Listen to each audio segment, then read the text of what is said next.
Viðmælanda sjókassins þar nú vart að kynna inn. Anna Kristjánsdóttir, vertu hjartanlega velkomin. Þakka fyrir. Ef ég hefði hitt þig fyrir 40 árum síðan, niðri í vélarúmi á togara og sagt þér að einn daginn ættur eftir að heita Anna Kristjánsdóttir, búa á Tenerife og verða einn þekktasti pislahöfundur landsins, hverju hefði sá sjómaður svarað? Já, þá hefði ég lent í vandræðum.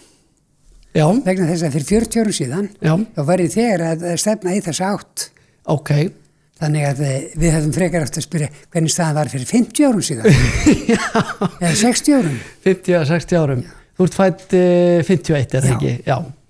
Herðu, förum þá 50 ára aftur í tíman. Já, eða 60 ár, byrjum þar. Já, byrjum þar. 60 árum síðan. Já, fyrir 60 árum síðan þá byrjaði ég til sjós. Já. Á togara. Það eru 60 ár síðan þú byrjaðir á sjós. Ég byrjaði til sjós í júni 1966. Þá 15 ára gömul. 14 ára. 14 ára, já. Og hvað hvað orsakaði það að þú ert komin 14 ára út á sjó? Það að móðurbróðir minn var skipstjóri á togara. Og ég fór fram á það við hann að þá pláss sjónum mig yfir sumarið. Já. Og hann samtíði það og ég fór borð Jón Þorláksson hana vorið í júni 66. Já, bara eftir skólaslit? Já. Og var þannig sumarið og þetta var nú eins og gefur skilja ekki al það besta sko. Fyrir svona ungan krakka meinaru? Nei. Hvernig var lýst aðeins umhverfinu, hvernig var þetta? Það voru bara 6 og 6. Já. Og það voru 6 tíma vaktir, já.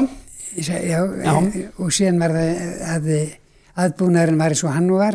Já. Þetta er að vísu díseltogari og þar leiðandi var meira vatn heldur en var bara gufustogurunum. Já, þannig að það var hægt að fara í sturtu. Það var hægt en mjög sjaldan. Mjög sjaldan. Sparað vatnið. En einhvað síður að hérna við vorum þarna má segja fram í lúkar, ég var þarna efri lúkar fram í. Já. Þar voru 6 kojur. Já. Prívatlífið ekkert. Nei. 2 klósett fram í og það voru 2 sturtur reyndar mjög sjaldan sem við fengum að nota þær. Já. Þannig að það var lokað fyrir þær yfir á siglingu á veiðum. Já, það var ekki það skorti viljan til að fara í sturtu hjá höfninni, heldur bara hreinlega ekki heimilt að fara í sturtu. Það var ekki heimilt. Nei. Mátti ekki klára vatnið. Nei. Svo voru þetta voru ágætis kallarfrestir. Já, segðu mér aðeins frá samsetningu á hafnarinnar. Þetta var ekki svona eins og maður sér fyrir sér Shanghai-aðir og skrautlegir og... Ekki þarna bor, nei. Nei. En það kom samt fyrir. Já. En það voru þarna borð að Pétur, frændi minn, hann hafði þá gáfu að fólk laðaðist að honum. Og þar lendi fekk hann yfirleitt mjög góða mannskap með sér. Já, þetta hefur verið gott pláss þá líka, já. Fyrir þess að gera með við það að þetta var ju gamall síðutogari og... Hvernig var þér tekið svona, bara pínulitlum krakka, hann borð? Við vorum fleiri. Þið voru fleiri? Já. Hann var alltaf að taka fjölskylduna eða svona... Já, einhver skildmenni og svona. Skildmenni með í sumarið. Ok, þannig að þú fannst þér einhver svona samhljóm í... Já. Þetta var lúmandi gott fólk og ég man að þannig að fyrst sumarið mitt þá voru 2 Bretar hann að borð. Það er að segja 1 Skoti og 1 Englendingur. Báðir listamenn. En svo var 1 Færeyingur. Og þegar ég kem að borða fyrsta skipti þá var Færeyingur sem að fór að sína mér viðstöðverðina það mjög. Og hann gekk og hérna búa þessir og þessir og hérna búa þessir og hérna búa útlendingarnir, sagði hann. Hann var ekki einu þeim hóp, taldi þessi ekki í þeim hóp. Já, það voru Bretarnir og útlendingarnir, Færeyingur, hann var lokal. Hann var Íslandingur, að sínum mati. Skemmtilegt. En svona, ef við byrjum aðeins á byrjunum og uppvextinu, hvar byrjar þín saga? Já, ég fædd í Höfðaborg. Ok, já, í Bragga? Nei, Timburhús. Timburhús, ok. Svo er byggð á árunum eftir 1940. Já. Sum með 1 herbyggi og önnur með 2. Þetta var símkvormæði við Borgatúnið. Já, akkurat. Og þar sem að ég fæddist og hólst upp að einhver leyti, að þar var hvað að segja, það var með 2 svefnherbergjum, stofa og herbyggi og... Bara lúksus. Já, svaka lúksus, en ekkert bað, heldur bara klósett. Já. Og svo var kólakynding. Já. Þannig að þetta var ekki beint svona, neinn lúksus. Nei, þetta undirbjóði undir tóðara senna meira, hérna komst ekki í styrtu alltaf. Já, það var sundlugurna voru mikið notaðar. Já. En svo var það að hérna 1970 var húsið rifið og byggðu banki á Rúðinni. Já. Þar sé Sparisjóður Vélstjóra. Akkurat. Og Vélstjórafélagið var þannig, þar sem ég hefði fæðst. Já. En það er hann að segja. En þarna ertu að alast upp fyrstu árin í Höfðaborginni? Já. Já. Og svo það var drykkjuskapar heimilinu og mikið sullað. Mikið sullað. Ólst upp hjá báðum foreldrum? Já. Já. Og svo voru alltaf stífældu gestagangur af sérstaklega ættingum og svo nágrunum sem að þóttu gott að fá sér í glas með pappa og Já, var svona mikið sumpl bara. Já, tölvert. En þó ekki virkundum. En helgar var mikið það. Já. Nú, það var hérna, þetta kostaði þetta það að ég og við krakkarnir voru yðurlega send í sveit. Já. Svona bara krúttlegt yfir sumarið eða þá yfir veturinn líka eða? Fyrsta skiptið sem ég var send í sveit, það var að Laugarási Biskupstungum. Já. Ég man ekki hvað við komum 3-4 ára. Og hérna, það voru vegum Rauða krossins. Já, ekki til vina fólks eða þannig, heldur bara svona... Barnaheimili, já. Síðan var ég 2 svar á Silungapolli. Já. Og þetta hvort ekki fyrir 7 ára aldurinn. Þetta er fyrir 7 ára aldurinn? Já, áður en maður byrjar í skóla. Úff. Og hvernig var hérna vistin þar ef ég fór að spyrja? Ég var eiginlega að játa, ég bara man ekki svo ekki eftir þessu. Nei. Það var allt í lagi held ég. Já. Og férstu svo að koma aftur í bæinn til að fara í gangi í skóla? Ég var reyndar 6 ára var ég, þann veturinn var ég hluta úr vetri á Silungapolli. Já. En síðan fer ég í skóla í Reykjavík, haustið 58. Maður þóru alltaf að segja þetta við miklu yngri fólk. Æja, en hérna látum við taka á þess. En síðan það að þannig veturinn þá gerist svona ýmislegt í heimsmálunum. Þeir drukkna hann nokkrir. Bróðir minn átti að fara með 2. júli og fór nú aldrei. En frændi okkar og nágrann okkar fóru með skipinu og fórust báðir. Já, árið 58. Já, 59. 59. Já, 59 februar, akkurat. Og hérna... Þegar fórst með mann og mús, eða ekki? Jú, fórst allir. Já. En hérna, þetta var sjokk fyrir fjölskylduna. Þú manst eftir þessu alveg? Já. Og það verður nú ekki verið neitt sérlega gömul þannig? Nei, það er sama. Ég maður vel eftir því þegar bróðum minn kom heim eftir að hafa svikist þetta fína pláss eins og pabbi orðaði það. Já. Það var ekki beint kærleikur millir næstu dagun eftir. Nei. En það breytist þegar að fréttir bárust að skipið hefði ferist. Já. Þetta er hann að segja. En hérna, það voru talsvert drykkjuskap eftir þetta sem kostaði það að við 3 yngstu krakkarnir voru sendt í Reykjalíð. Já. Og það ólust við næstu 5 árin. Næstu 5 árin, var það líka allt árið. Barnaheimili? Já. Reykjalíð Mosfellsdal. Já, og Reki þá bara af... Reykjavíkurborg. Af Reykjavíkurborg. Hvernig var, það er erfitt fyrir mig að setja mig í þessi spor Ég skil það. Já, upplifður þú vísi að fjölskyldulífi af því þú varst með systkinu þínum eða hvernig? Við vorum 3 systkin til að byrja með en svo strauka einn systir inn í burtu og við fórum í bæinn. Svo við vorum bara 2 eftir. En einhver síðan maður gekk í skóla, í Brólandsskóla. Já. Átti indærisfélaga og umgengst á flesta enn í dag. Sem byggu þá með þér í Reykjavík? Nei, sem byggu í Mosfellsdalnum. Sem byggu bara í sveitinni? Já. Og mörg þeirra ég umgengst enn í dag. Mér sé að vera hitt einn sessunaut minn úr barnaskóla núna seinni partinn í dag. Dásamlegt. Sem hef gammalt mér. Já. Þannig að það voru svona líka ljósi punktar sem að heldur lífinu gangandi. Þetta var ljómandi gott og kennarinn okkar flestu árin, Birgir Sveinsson, hann byrjaði að kenna haustið 1960 og kendi okkur það sem eftir var meðan ég var í hennu frá. Og við umgangst enn í dag og alveg príðismæður. Já, hugsaði til hlýju kennaran. Ótrúlega hvað stakir kennarar geta haft mikil áhrif á fólk og þeir voru allir þessi kennarar henni frá, nema kannski einn sem var kannski dálítið upp á kantu nemenduna. En það var ekki fyrir það, hann var svona slæmur. Nei, voru ekki kannski frekar nemenduna sem voru upp á kant við hann. Já, nákvæmlega. Hann átti að kenna söng eða tónlist. Og svo spilaði hann fiðluna sína. Og krakkarnir voru í því að skjóta svona pappirs skutlum á hann og tókst þú þátt í þessari vitleysu? Nei, það voru aðaldri karar. Ok, fyrir þið alveg ábyrgð þar? Ég fyrir mig allir ábyrgð þegar sérstaklega einn sem að fóra að útbúa svona teyjuskot úr hörðum vír, var að skjóta á kallinn þegar hann var að spila fiðluna og hann náði því að skemma einn strengina fiðlunni. Almáttuðu minn, ég get alveg tekið undir það að það ekki allir sem að una fiðluleikur að strjúka hljóðfærið sko. Þegar ég var á Þristitóra hérna heima þá tók ég fiðluna mína gjarnan, ég spila líka á fiðlu og tók hana gjarnan með mér á sjóin, fór fram í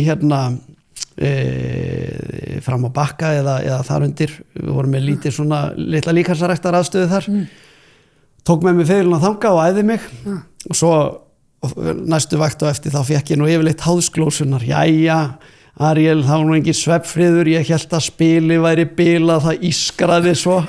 Ég held að þetta væri bremsunar. Þannig að það getur verið erfitt líf að vera fiðluleikari.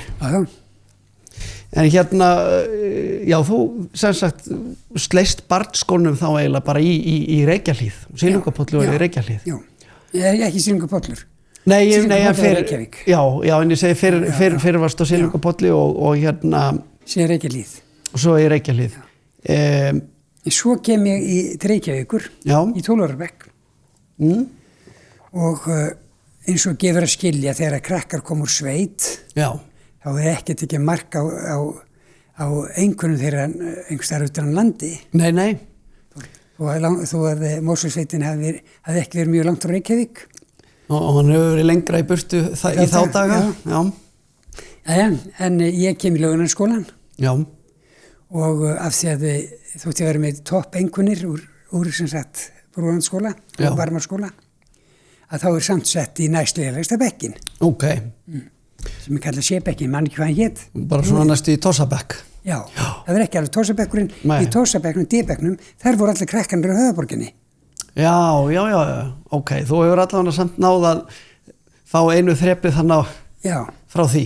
En þarna var ágætiskennari, hann nafni Skeggi Ásbjarnarson. Já, og heyrt á honum. Já, en hann var alltaf að láta fólk taka skyndipróf. Og eftir að hafa tekið 2 skyndipróf hjá honum, ég langkæst í bæðiskiptin, og með minnir að hafi verið Axel Axelsson, sem var næst hæstur í báðum prófum, og við vorum svo langt fyrir ofan alla hina krakkana í engunum að það endaði mig eftir 3 vikur í bekknum, þá raka nokkuð 2 úr bekknum. Já, þá voru sendið í A-bekkin.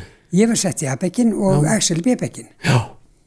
Og þar heldum við það sem eftir var skólagöngunar eða skyldunámsins. Þannig að þér hefur alltaf gengið vel að læra? Já, svona oftast nær. Sko, hvenær gerist svo vending að þú ákveðir að leggja fyrir því vélstjórn? Er það mun seinna á æfiskeiðinu? Já, miklu seinna. Það er miklu seinna. Þannig að gerist í millitíðinu, þú ferð þannig á sjóinn. Ég fyrir sjóinn. 14 ára? Já. Og þegar þú varst á togaranum, hugsaður með þig þá sko, þetta nú eitthvað sem ég ætla að leggja fyrir mig eða hvað? Það var kannski frekar eins öðruvísi. Ég hugsaði mér, þetta sem ég hafði dreymt þetta geti ég hugsað mér að leggja fyrir mig. Já, það var svona alveg omvendt. Já, en eftir þetta sumar þannig 14 ára, Já. þá fyrir ég landspróf Já. í þessum fræga skóla Gaggo Vest. Og það var eins og við manni mælt, það var eins og bara skipulagt. Skipulegilega barátta, ekki gegn mér persónlega, heldur gegn þátæklingunum úr höfðaborginni. Já. Það var stéttaskipting á Íslandi á þessum tíma, Já. alveg svo í dag. Já.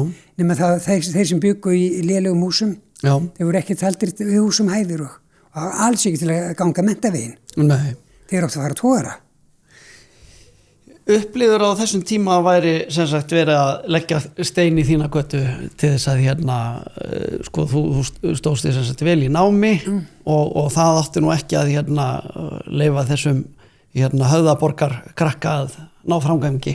Þegar ég kem í löganaskólan úr Brúarlandsskóla eða Værlandsskóla, að þá fann ekki svo mikið fyrir þessu. Nei. Það var aðalega fyrir það að það var litið niður á sveitaskóla. Já. En í Gaggo Vest þá fannstu fyrir því? Ja. Í Gaggo Vest fannstu fyrir því? Já, þegar ég kem í Gaggo Vest, þá finn ég fyrir því að sem sagt, ég var einstu krakkinn á höfðaborginni á þeim tíma held ég sem að var í skólanum. Og það var bara eins og var ég bara sagt við kennarana, þeir látið illa við þennan nefnda. Hvernig birtist það? Ég var minna daglegu heimsókn til skólastjórans fyrir allar mögulega sakir og engar sakir. Gerður ekkert að þér? Varst ekki með teygjubyssu eða neitt? Nei. Nei. Ég var svo gott barn. Já. Ég trúir það ekki. Var bara verið að reyna að finna einhver svona höggstað á þér? Já, nema, ég skal þó játa eina synd. Já, gerðu það endilega. Það var tíma í teikningu. Já. Jóhann Brím listmálari, Já. var teiknikennarinn okkar. Já. Og hann var búinn að teikna fyrirmynd á töfluna. Það var svona úti fyrir framan snjóhús og með hund við hliðina á sér. Ok. Svona lítinn, sætan, svona eins og íslenska fjárhund sem við hliðina á innúðutunum. Já. Nú ég svo þetta voru 2 tíma samtímis og í 5 mínútunum milli þá tók ég mig til, þurrka út hundinn og teiknaði lítinn vörubíl í staðinn. Og svo bandum honum upp í henduna og inn í henduna. Þetta var eiginlega gaman að þessu. Öllum fannst það fyndið en Jóhanni Brím fannst það ekkert fyndið. Það kostaði ferð til skólastjórans. Það kostaði ferð til skólastjórans. Ef þetta var alvarlegasta broti þá var nú kannski verið að dröslaður upp til skólastjórans á ósekju í hinskiptin. En svo var það gekk andanlega fram að mér það var komið eftir áramót. Ég var orðinn 15 ára og ég í frímínútum, löngu frímínútunum, og krakkan úti á, þægilegstana út á götu þannig við Vonarstrætinu. Gaggo Vest var á þeim tíma í Vonarstrætinu, þessum gamla innanmannahúsinu. Já, já. Og við vorum eitthvað úti þannig á götu og það kemur maður á svona fólksöken með svona höldur á stöðurinu fram á aftan og keyrir upp á gangstétt og leggur þar og hleypur eitthvað inn í Iðnó. Og það var eins og nokkri strákar á 4. bekk. Þeir röðuðu sér á bílinn, drófan þversum og skorðan milli húsins Iðnó og svona steinkassa á bakvið. Já. Og þar stóð bílinn hans mest hver dagsins. Hann gat ekki reyft hann tilbaka öðru sem að berinu milli. Ég horfði nú bara á og að lúns gaman af og fleiri. Já, já. En morgun eftir ég kvöldur til skólastjórans. Já. Af hverju færði þú bílinn þar á milli? Alltaf var mér kennt að hafa fært bílinn. Já.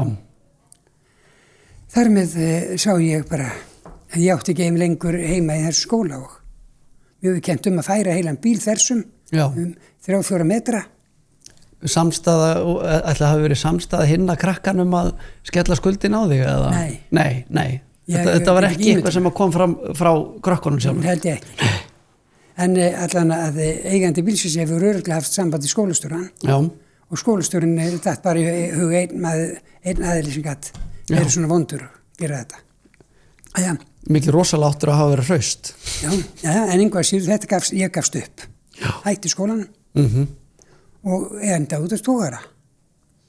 Hvað segir þú og? enda út á togara. Endaður út á togara. Þú bara skrifaðir út og nefndir ekki þessu rugli og fórst beint á togara. Já, ekki alveg, en ég fór nokkur sinna á Togara Surprise, Hafnarfirði, og við fiskum hérna ágætlega og þarna fór ég minna fyrstu siglingu til Þýskalands. Já. Og á leiðin tilbaka, á leiðinni yfir Norðursjóin, þá kom að svona fréttaskeytur loftskeytamannum, svona helstu hvað hefði verið að gerast í fréttum á Íslandi og þar var sagt frá stórbruna í Lækjargötu.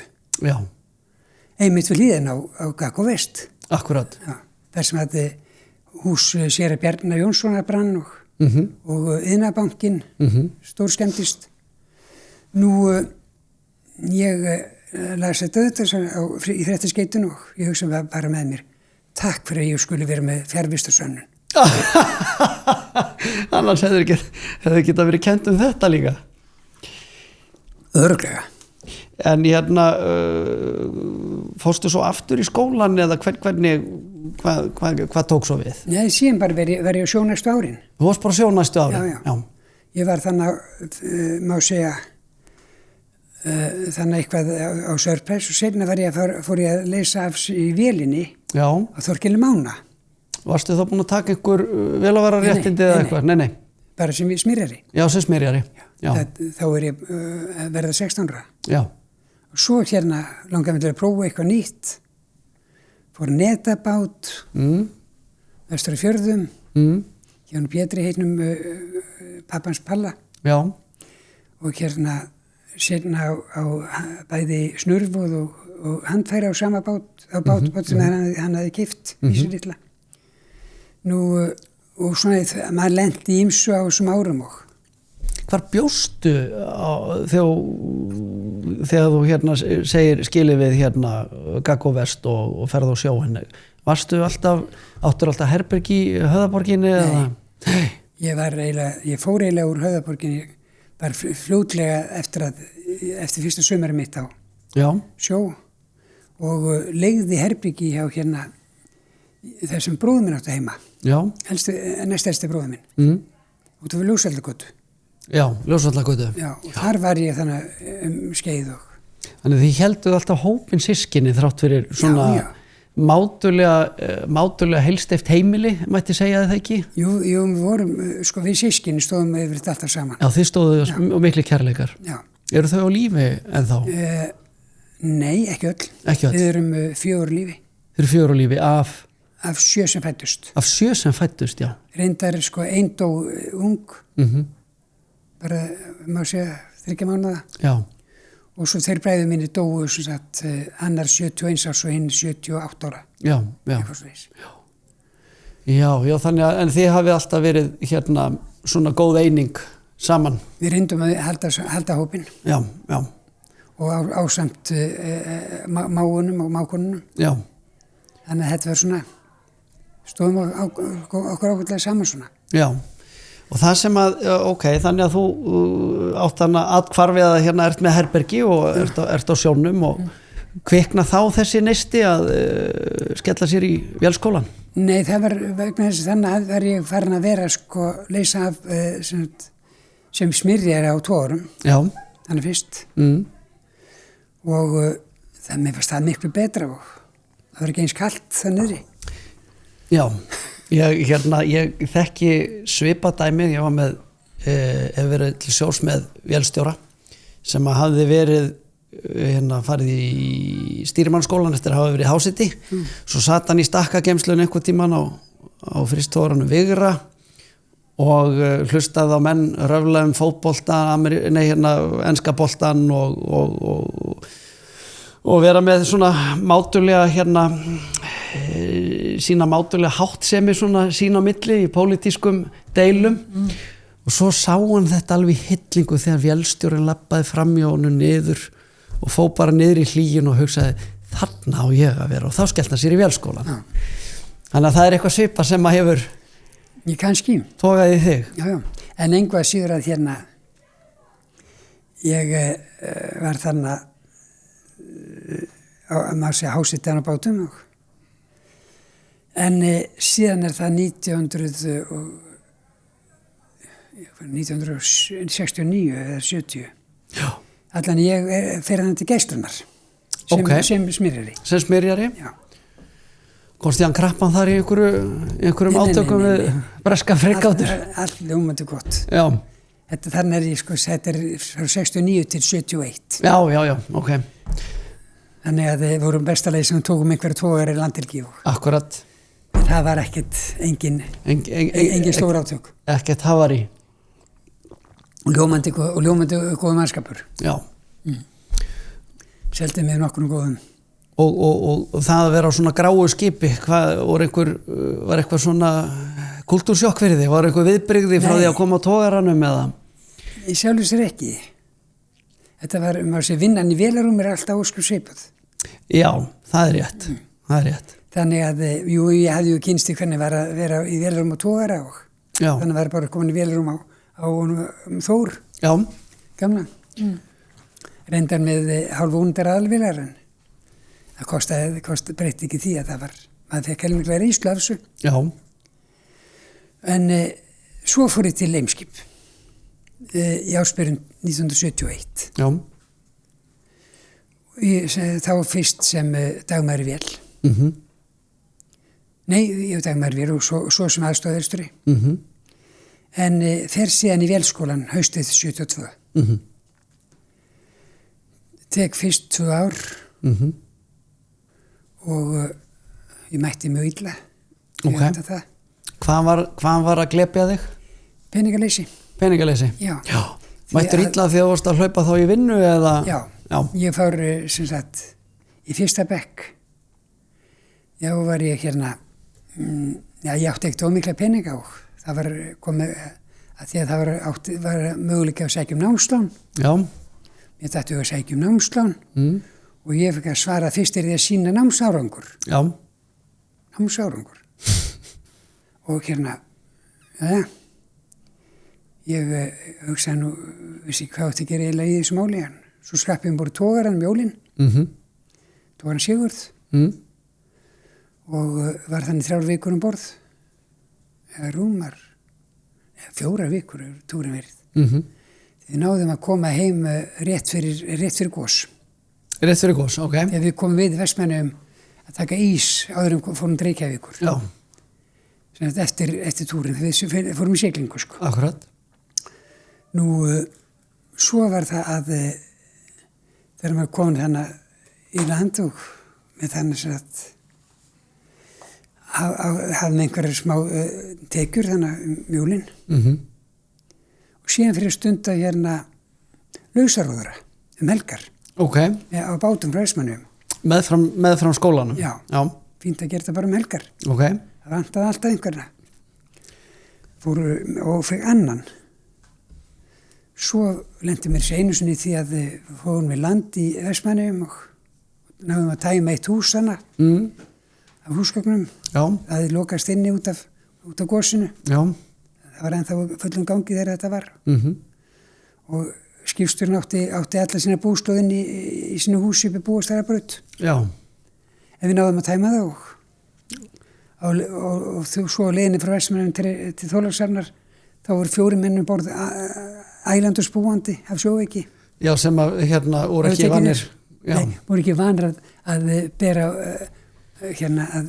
bera húsbúnað út úr húsi sem var 4 metrinni undir yfirborði jarðar. Já, þú meina það, já. Það er bara gaseitrun. Já, bara gaseitrun. Já. Jæja, en svo kom páskar. Já. Og ég fer borð leið og páskafríði byrjar.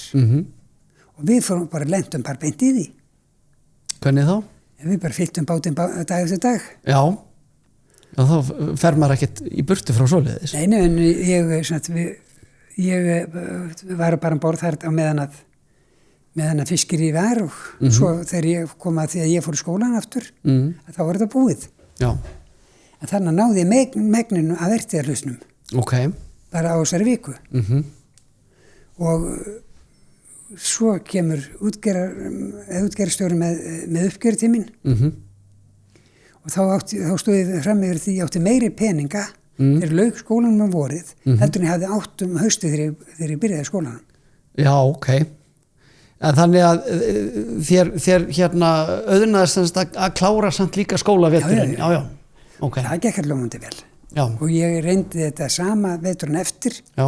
Gekk reyndar ekki alveg eins vel en peningana, en samt þannig að ég kom svullus út úr báðum þessum veturum. Þetta hérna, sko, þessi peningavandræði hjá ungu þér, þetta því að þú þurftir að standa bara svona þínum eigin fótum og sjá allan lífikostnað sjálf eða varstu svona eðslusum? Ég var bæði þurfti að standa á eigin fótum. Já. En svo var ég bara komin á þann aldur, 21 ára gömul, og maður þótti alltaf gaman að koma við í klúbnum og melgar og svona. Já, með gruna það hefði verið gaman, glaumur og gleði.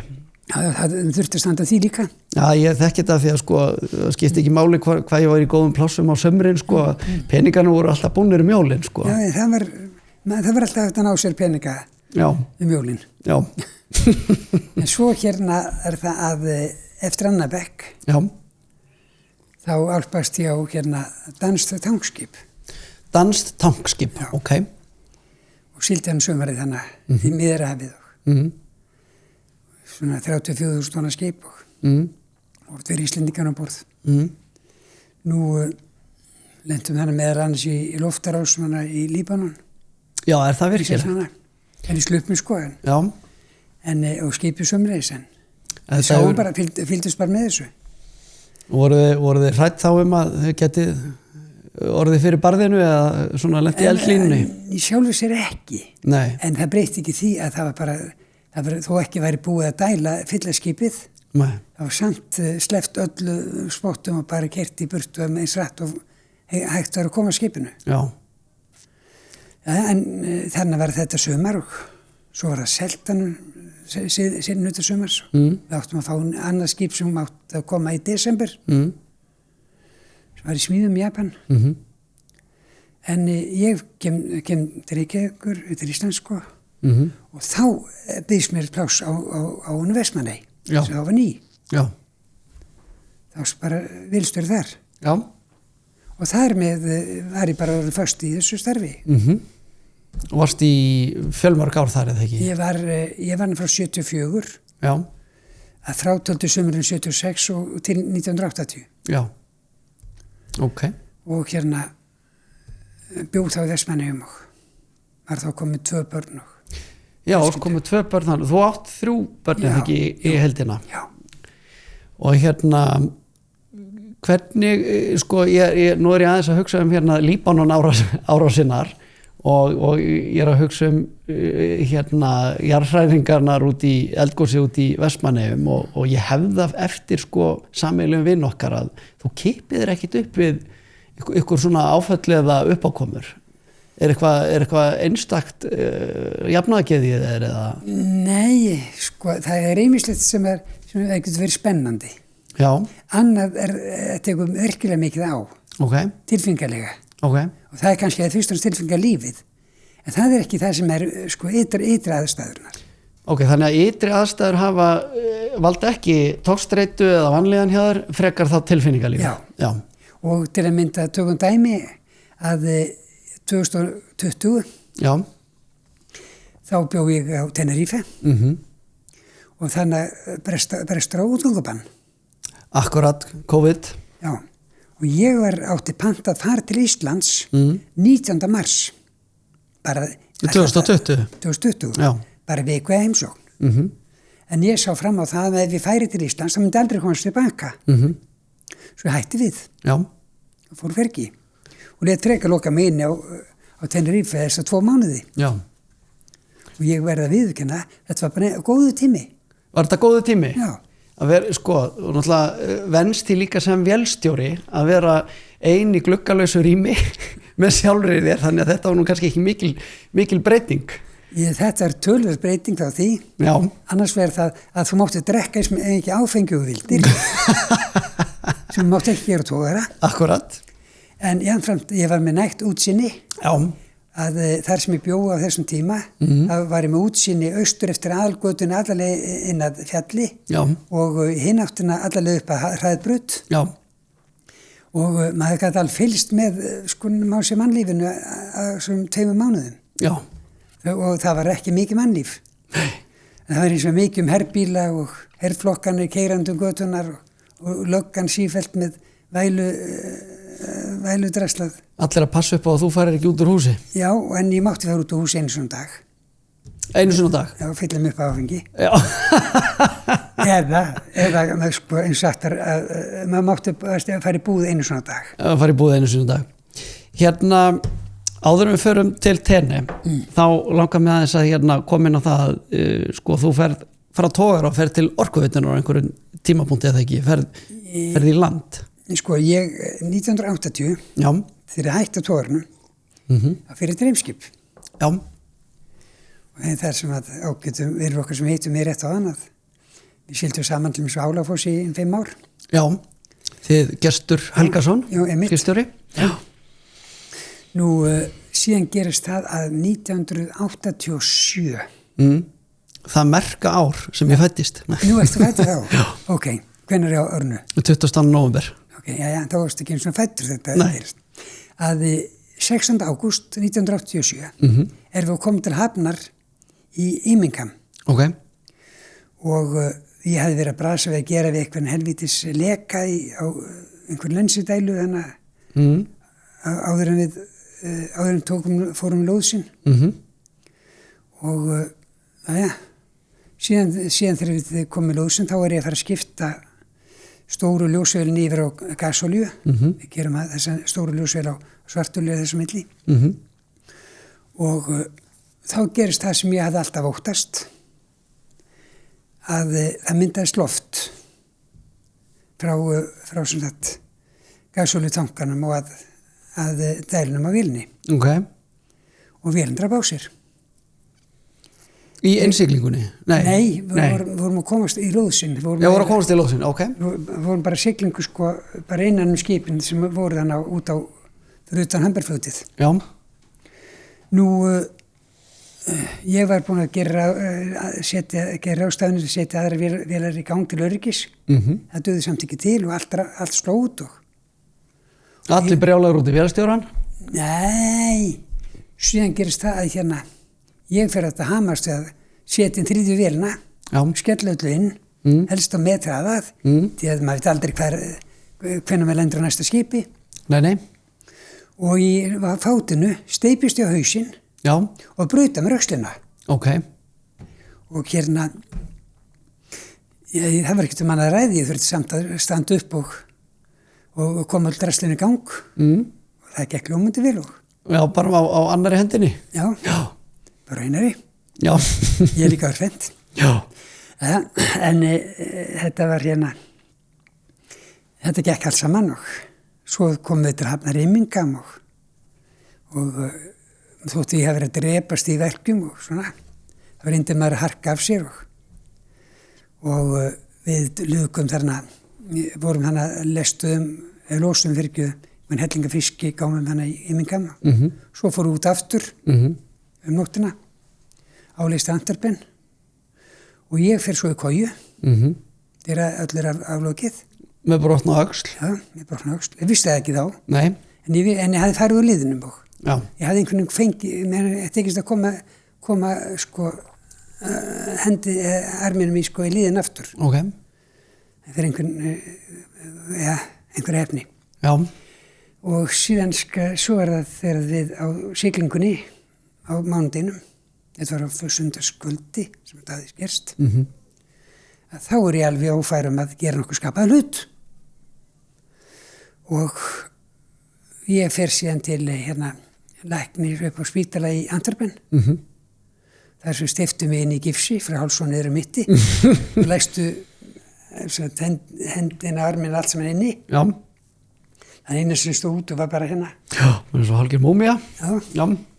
Og síðan hélt ég bara tók mína vakt og eins og ekkert hefði skorist. Já. Daginn eftir komum við til Rotterdam og þar sem báðir hinni virðsturinn voru með eiginkonu sinna með sér. Já. Þá þurfti ég að sýna hollustu mína og stóðvaktina. Já. og við þurftum að taka á móti bæði svartolíu og gasolíu. Þetta er náttúrulega glórulaust, þú ert þannig hálf vanfær út af gifsi og það er engin sem að svona hringdi engin bjöllum hana borð og sagði, heyrðu, sendum hana heim. Ég hafði ekki komið að því. Nei, ok. Lóðum við klára svo henni fyrst. Ok, fyrirgefðu. Já. Svo kom þeir borð og sjá útleitt ástandi á mér. Já. Nei, við förum ekki dæla borð þetta skip.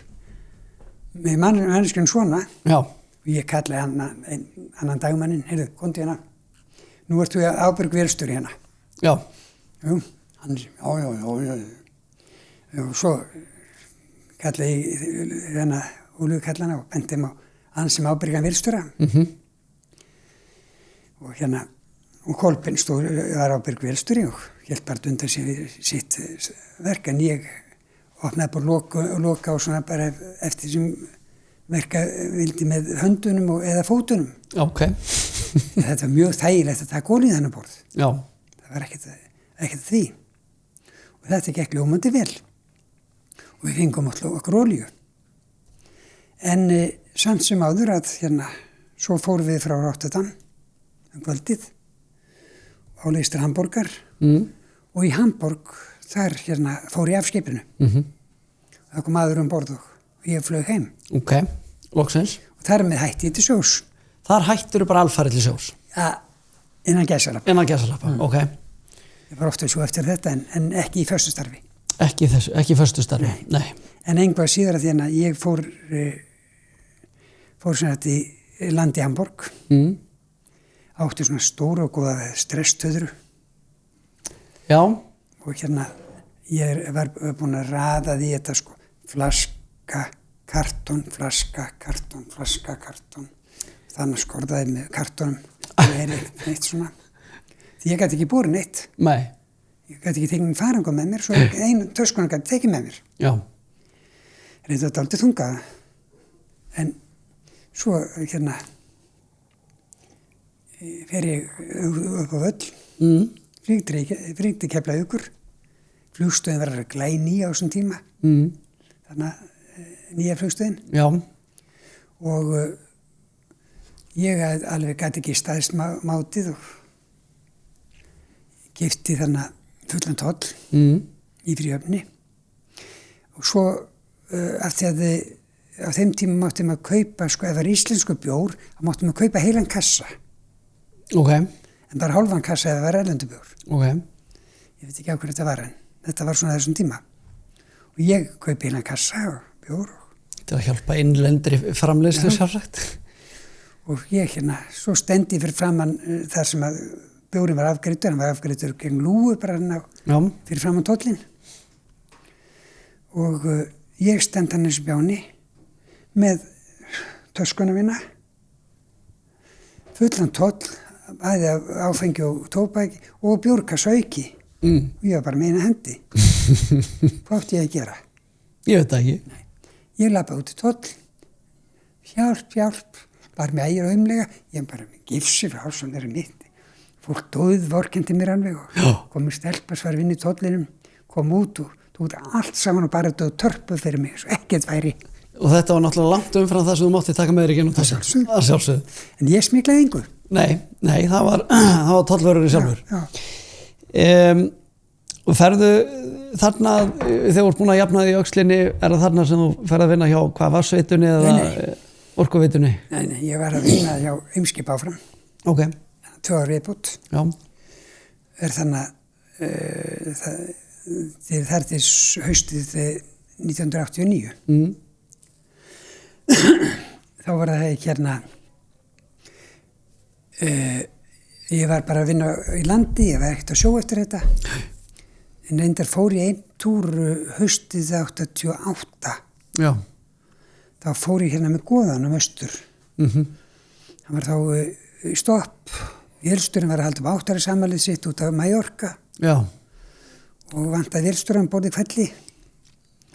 8 sammæli? Já. Var vélstjórinn sem var fastið þar borð 8? Já.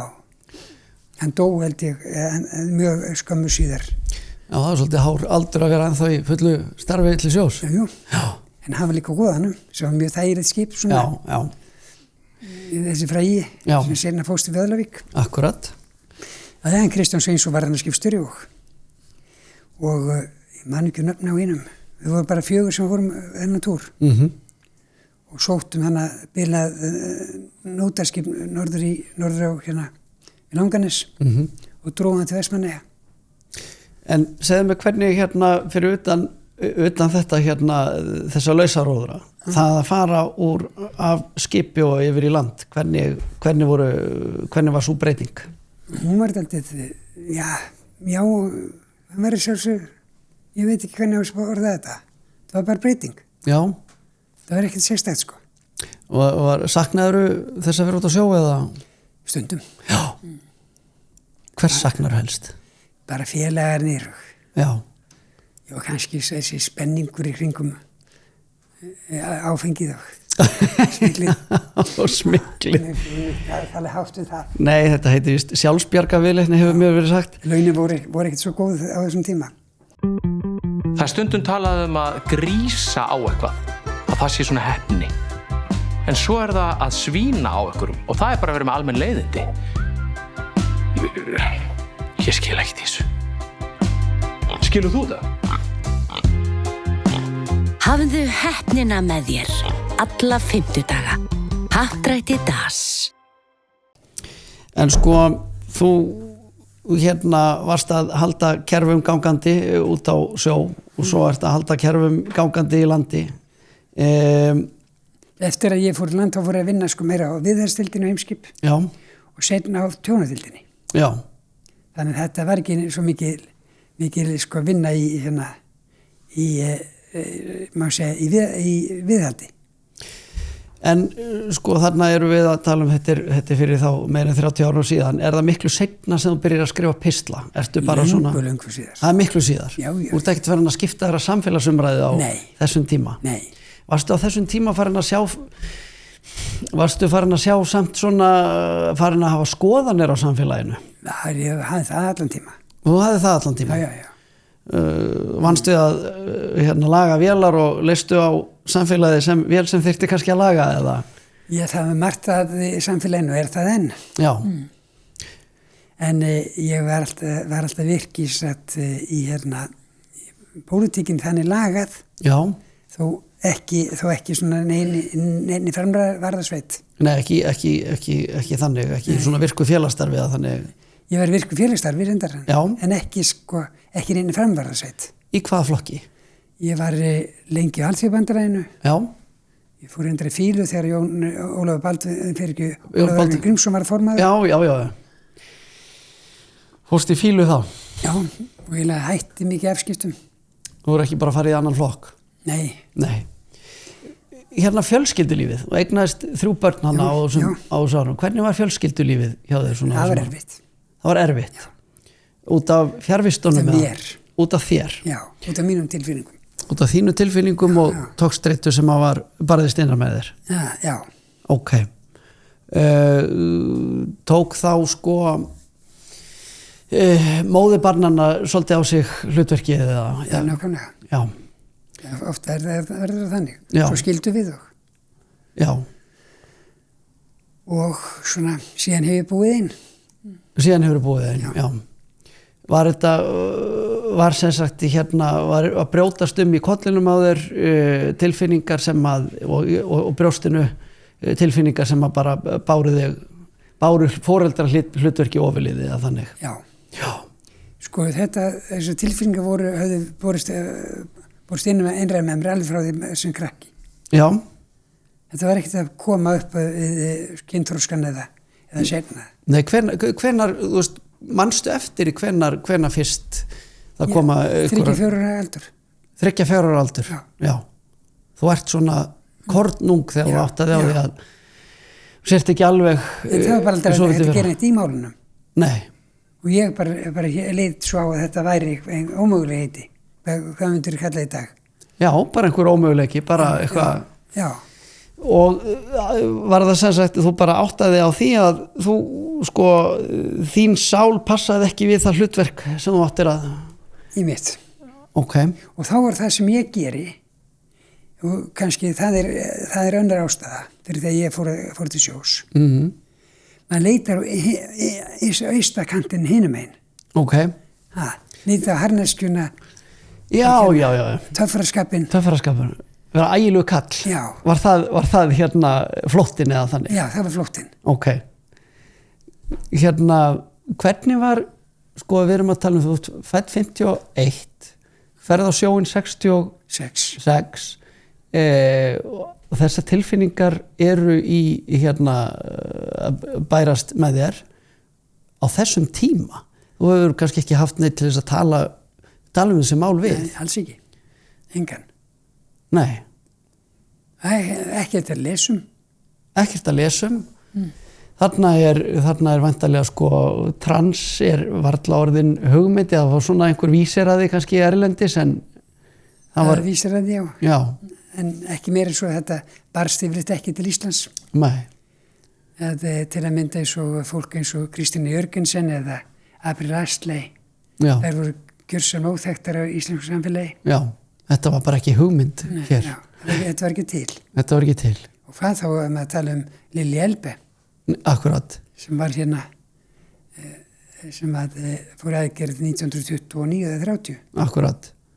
Þannig að þú hafðir engin svona fordæmi að það var einhvern veginn, þú geti fengið svona lausn við þínum málum, heldur bara hallaði þér að harneskjunni. Já. Og djammi og djúsi. Og djammi og djúsi. En það voru samt sem áður margir góði dagar og mörg skemmtilega ár sem maður upplifði. Já, það hlýtur nú að vera. Já. Annars hefði maður bara brotnað niður. Já. En maður hefði ekki gert það. Þannig að þetta var þannig til staðar aftast í kollinum að þú náðir að fronta kannski lífið, láta daginn ganga. Já. Þannig gekk að fyrir sig. Kom svo að einhverju tímapunkti þar sem að þú hugsaði bara með þér, get ekki lifað svona áfram. Það gerði það. Það var þá sem að við fórum gegnum skilnað. Já. Og maður reyna að þrefa fyrir sér. En með misjöfnum árangri. Og það er svo ekki fyrir 1987. Á því góða ári. Já, einmitt. Hausti 87. Eftir ég slasaðist. Já. Ég hafði tekið nokkra kursa í menntaskólanum með Hamrahlíð. Já. Og þar kynntist ég námsráðgjafa. Sem var sálfræðingur. Og ég barði þessi mál mig við hana og það var eiginlega fyrsta skiptið sem ég opnaði mig fólk. Það að þú upplifði sem konu í röngu líkama. Já. Og hún var eiginlega svo manneskja sem að hjálpaði mér mest fyrstu árin eftir þetta. Það var árinu 87 til 89. Þegar 1989 þá hætti ég Heimskip. Já. Og flytti Svíþjóðar. Já. Og þá fyrir ég að vinna, fyrstu mánuðina var ég að vinna hjá Scania-verksmiðjunum. Já. Bara við prófa nýjar díselvélar í báta og vörubíla. Já, þannig að þrátt fyrir þessa þrautagöngu, þá varst alltaf í vinnu, Já, allan tíman. Já. Síðan eftir að hafa verið nokkra mánuði þá fekk ég betur borgað með því að fara til Orkuveitunnar Stokkhólmi. Já. Fór þá að vinna við Hesselbeverket sem orkuverði á vegum Orkuveitunnar þar. Ok. Og þar var ég þar sem eftir var með bjó í Svíþjóð. Menn fóru gegnum með alla mína aðgerðir. Já. Þannig að í raun og veru opnast fyrst á hana valmöguleika fyrir þig út í Svíþjóð eða þannig. Já, það var ekki hægt að gera neitt á Íslandi. Nei. En með hjálpu hennar Sölvínu, Konráðs, sem var reynst mér svona vel. Já, hvað hét ráðgjafan segirðu? Sölvínu Konráðs. Já. Hún hjálpaði mér að stiga með fyrstu skref erlendis. Já. Ég flutti svo til Svíþjóðar og fekk þessa vinnu þannig. En hins vegar lét aðstofan í Svíþjóðar á sér standa. Og þá var það sem að það var ekki fyrir 1992, hún verið 3 ár, dómabasli og vissinni og leðendum. Það kynntist ég geðlækni, yfirlækni hérna í geðdeildar háskólans í Uppsölum. Og hann bara fór allt fullt skrið með mín mál og þannig komst ég loksins í gegnum aðgerðarferlið í Stokkhólmi. Já. Segðu mér, á þessum árum ertu sko, að því að eins og hefur nú komið fram, þá ég fæddur hann á þeim tíma sem að þú gengur í gegnum skilnað, eða ekki? Nei, seinna. Seinna, já, aðeins seinna, 87 fæðist ég og þannig að ég elst alltaf upp og fyrir gegnum stýrimannaskólann og þú er alltaf verið persón sem ég hef verið meðvitaður sko. Og hérna ég er að veltaði fyrir mig á þessum tíma komstu út strax eða varstu orðin opinberlega farin að tala þetta að þú vildir hefja þetta ferli og þú værir í röngu líkama eða gekkstu með það líka bara var pukur í kringum þetta eða leiði tíðarandinn hvernig var þetta? Já, tíðarandinn leiði þetta bara alls ekki. Hann leiði þetta bara alls ekki? Nei. Og þetta var pukur. Já. Þannig að þú varst að pukarast með þetta að þú værir að taka þessa stefnu. Já. Reyndar fékk ég ágæti stuðning innan samtökunum 78 á þessum tíma. Já. Þar sem þó var engin stuðningur sem slíkur en bara félagslegu stuðningur. Þegar þar voru ýmsir gast hitt fólk sem gast talað opinskátt við og Þannig að það í þeim hópi var þetta alltaf lagi. En eins og sagt var, ef þú ferðir tala með þetta opinberlega, þá líkur aðstoð okkar við þig. Já, ok. Það var bara skýrt. Gagnvart samtökunum? Nei, bara gagnvart fólki, almennt. Já, gagnvart fólki almennt í kringu þig. Já. Ok. Og þeir sem voru meir til aðstofar á Íslandi. Já. Sölvina og Jens og fleiri. Já. Sem bara sögðu bara strax, þetta, ef þetta verður opinbert, þá ættum við þessu. Já. Ég veit ekki á hverju þegar þú sennilega hafa talið þetta, ástandi er þið svona í marga áratugi eða árhundruðin. En svo gerist það fólk óttast breytingar. Já. Og svo breytist fólk og ýmislegt gerist og. Já. Ég er þannig komið til Svíþjóðar og ég er þannig meðlimur í félagi sem heit Föreningen Benjamin. Föreningen Benjamin? Já, sem voru samtök svona transsexual fólks í Svíþjóð. Já. Þessi fólk sem vildi fara alla leið í gegnum aðgerð og. Já. Lúka þessu ferli. Mjög fámennahópur. Af hverju Benjamin? Ég höfði á Harry Benjamin. Ok. Sem var fyrsti maður sem byrjaði að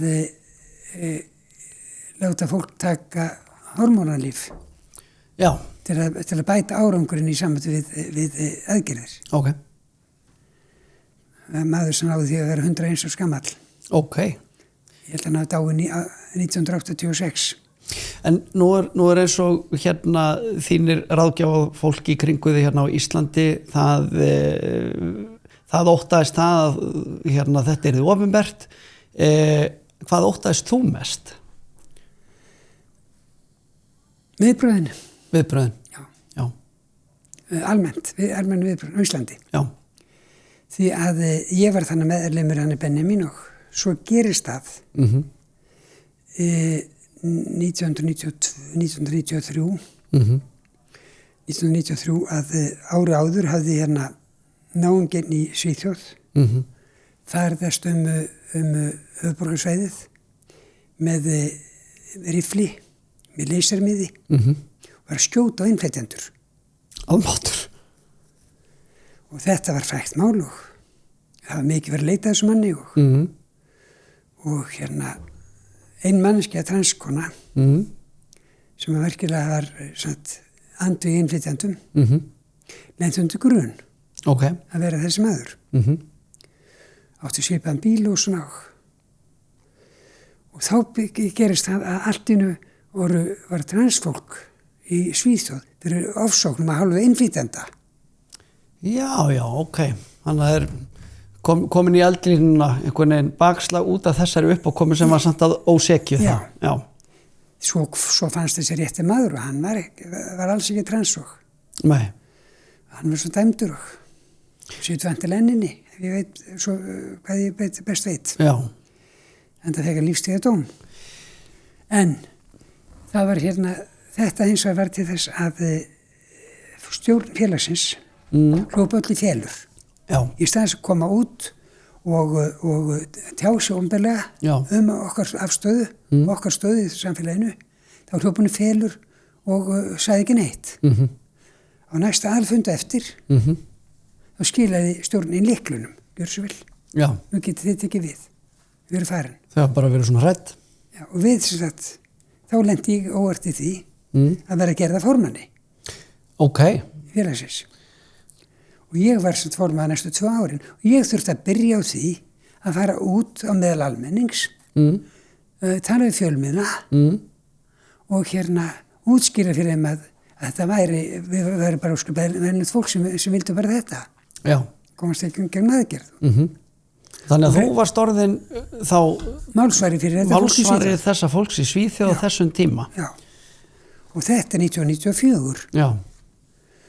Og þetta kostaði þetta það. Ég var margsins í viðtölum, bæði blöðum, sjónvarpi, útvarpi í Svíþjóð. Já. Á minni sleima sænsku þráttur það. Það er hann að segja. En hér heima líka, var þessu ekki áhugi sýndur? Ekki strax. Ekki strax? Nei. Ok. Og þegar við sveittum þetta á. Nei. Þetta var í Svíþjóð. Að þið tókst að pukrast með þetta í Svíþjóð? Nei, í Íslandi. Já, ég meina það. Já. En ég var sem sagt þannig í Svíþjóð og þetta gekk ljómandi vel þar og að okkur tókst að ná tölurinn árangri. Síðan er það haustið 94. Þá er það sem að nýtt líf hefur samband við mig. Já. Þau vilja fá mig til Íslands í viðtal. Og ég eftir að Jónína vinkona mín, hún var búin að fara fram á viðtalið með áður og ég alltaf reynt að koma undan því. Út af þessari kröfu Íslandingan að vera ekkert að tala um þetta á Íslandi. Að þá endaði með því ég samþykti að fara í viðtal í Nýju lífi og sem birtist hann mánaðamóti nóvember-desember 1994. Já. Ég var það langt komið með aðgerðferðlinni í Svíþjóð og þar auðvitað var ég orðið þekkt í Svíþjóð. Ein innskotspurningina, hvenær breyttir nafn? Ég breytti 93. 93, já. En samt sem áður að ég fer og fer til Íslands, fer í þessi viðtöl og þetta byrtist Nýju lífið og sjónvarpið kom svo út og tók viðtal við mig og eftir það gat ég ekki því lengur þagað og þá vissu allir hvað gekk á. Hvað kom þér mest á óvart þegar þetta var svona í almennri umræðu á Íslandi eða þegar þú opnaði gagnvart samfélaginu á Íslandi? Ég get ekki alltaf sagt það vegna þess að ég var í Svíþjóð. Þú varst í Svíþjóð? Já, ég heyrði minnst af þessu. Þú heyrði minnst af viðburðunum? Já. Þannig að mér heyrði þetta ef ýmislegt hefði gengið á en. Ég kem kannski af svona opnu heimili en sem er svona, open-minded eða þannig að ég get allan að svara bara fyrir mitt uppvaxtar umhverfi að þetta var allan að virtist verða hugafarsbreyting, hún var mjög snögg á Íslandi. Já. Að allan að þegar þú opnaði gagnvart almenningi þá er í mínum uppvaxtar heimi var þetta ekkert issue. Nei. En þetta var svona þegar að ég kem fram í sjónvarpsþætti á Íslandi. Já. Sem við tekið upp í Svíþjóð. Ég man að þá blessaði biskupinn, hann lýsti yfir undursunum skelfingu á þessu. En það var nú... Er það Sigurbjörn á þessum tíma? Nei. Ólafur Skúlason. Já, Ólafur Skúlason, já. Það var nú margir lýsti yfir undrun og skömm og ýmsu öðru í tengslum við þann ágætt. Ég ætla ekki að eyða neina á henn. Nei. En hann lýsti yfir undursunum skelfingu á mér. Nú síðan er það að ég fer svo í gegnum sjálfa stóru aðgerðina í apríl 95 og flytt svo aftur til Íslands í júni 96 Ok. og þá byrjaði baslið með ástandu Íslandi. Ok, hvernig þá? Já, ég sótti mig hvað, ég maður ekki hvað mörg störf, 70 störf eitthvað þess. Já, ok. Það var góðæri á Íslandi og það var nóg að vinna að hafa. Já. Nema fólk vildi ekki ráða mig í vinnu. Að feimni við að fá þig í vinnu? Já, ok. Þrátt fyrir hérna farsælan starfsferil og allt. En svo var það að hérna... Og þú varst að sækja þá bara velstjórastöður eða þannig? Nei, bara aðalega í landi. Já, í landi, já. Ég var búin að vera í landi nokkur ár. En svo var það að Emil Thorarinsson, Eskifirði, útgerðarstjóri Allaríka, hann hringir í mig og byrjum að leysa af á Hólmatindi. Já. Og ég fór austur. Og síðan verði þetta var ég að leysa af á skipunum í Allaríka eða nokkur ár og eftir meira og minna. Það þennum sumarið haustið. Já. Og reyndar á fleiri skipum líka. Já. Bara meðan ég var að leita einhverju vinnu. Já. Og fekk svo þannig árum í desember 1996 sem ég svo ráðinn til hitaveitunnar. Þá byrjar orkuveitu, hitaveitu hérna ævintýrið. Já. En ég held samt áfram næstu árun eftir að leysa á skipunum alla. Ok. Var þannig alveg. Já. Já, fram til aldamóta. Já. Og síðasta skipti sem leysti af fyrir austan var haustið 2000. Já. En herransaga. Var gott að vera komin út á sjó þá aftur eftir nokkur ára pásu? Það var svo þægilegt, þetta er líka svo góða mannskapur. Já. Þetta voru svona, út á landi var einhvern veginn allt annar mórall. Já. Það stóði meira saman. Og svona... Góður andi borð og samheldni og... Já. Þannig að það hefði heilmikið að segja. Já. En seinna fór ég svo að leysa af hlaumskip aftur. Og svo þar fyrir utan var ég nokkur ár sem ég var vélstjóri á hérna björgunarskipinu í Hjálpáðinu. Já, á hérna Ásgrími eða ekki, já. Akkurat. Það var bara þar til 2019 þegar þeir eru út. Já. Og vist ennþá skráður meðlumur hana á Árseli. Já, það hringt í þig kannski þess að koma og verja Jóhannesi brími í gang. Ég hef aldrei komið bórið þetta skip. Nei. Þeir hafa ekki hringt í með þá. Nei. En það óvirkur meðlumur. Hérna, það eitt sem ég langar svolítið að segja nefnilega, hérna, í tengslum við þetta að gera ferli og þetta að fá svona að finna því í þínu skinni. Ég fór í bíó fyrir ábygglega, ætli sé ekki 2 ár síðan á Ljósvíking. Já, ég sá það mynd. Með henni hérna Danks og hérna Binni Jörundi. Og það sem að mér fannst svo áhugavert við þessa mynd var að hún var svo húmorstrifin. Hún leyfir áhorfandanum að einhvern veginn upplifa, áhorfandi sem situr út í sal fær að upplifa að þetta sé nú allt svolítið skrítið. Hann er kokkurinn sem ætlar að vera kona og þú veist allt þetta hefur alltaf upplifað sér sem slíkan. Myndin sem sagt predikar ekki hvernig þér á að líða eða dæmir.